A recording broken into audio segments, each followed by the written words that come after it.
আবার তারা ইগনোর করে অবহেলা করে, বিভিন্ন প্রোগ্রামে অ্যাটেন্ড করে না। তো আমরা সেই বিষয়টি মাথায় রেখে হঠাৎ কক্সবাজারে দিনব্যাপী সাংবাদিকদের প্রশিক্ষণ কর্মশালা সম্পন্ন। কক্সবাজারে প্রিন্ট ও ইলেকট্রনিক মিডিয়ার কর্মরত সাংবাদিকদের অংশগ্রহণে দিনব্যাপী প্রশিক্ষণ কর্মশালা অনুষ্ঠিত হয়েছে।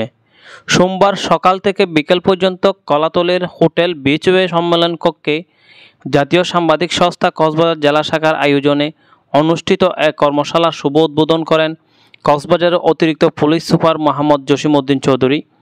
অনুষ্ঠানে প্রধান অতিথি ছিলেন জাতীয় সাংবাদিক সংস্থার প্রেসিডিয়াম সদস্য, কক্সবাজার প্রেস ক্লাবের সিনিয়র সহসভাপতি কামাল হোসেন আজাদ, কক্সবাজার জেলা জাতীয় সাংবাদিক সংস্থার সভাপতি নুরুল আমিন হেলালির সভাপতিত্বেও সাধারণ সম্পাদক মোহাম্মদ ওসমান গনি ইলির সঞ্চালনায় অনুষ্ঠানে কর্মশালা প্রশিক্ষক ছিলেন এসএ টেলিভিশনের সিনিয়র রিপোর্টার আহসান সুমন ও দৈনিক যুগান্তরের অনুসন্ধানী প্রতিবেদক মোহাম্মদ জসিম-উদ্দিন।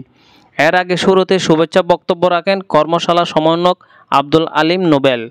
পুরো আয়োজনে পেশাগত দক্ষতা বৃদ্ধি, নৈতিকতা, অনুসন্ধানী সাংবাদিকতা এবং তথ্য যাচাইয়ের উপর গুরুত্ব আরোপ করে বিস্তারিত আলোকপাত করেন বক্তারা। পরে অংশগ্রহণকারীদের সনদপত্র বিতরণ করা হয়।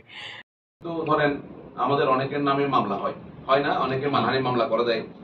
তারপরে পুলিশের অফিসার একটা শাসায়, ওনার সাথে আমাদের এরকম অনেক সাংবাদিকের সাথে হয়েছে যে একজন পুলিশ অফিসারের বিরুদ্ধে নিউজ করছে, উনি যখন চলে যাচ্ছেন তখন দুইটা মামলার মধ্যে ওনার নামটা ঢুকাই দিয়ে চলে গেছে সাংবাদিক।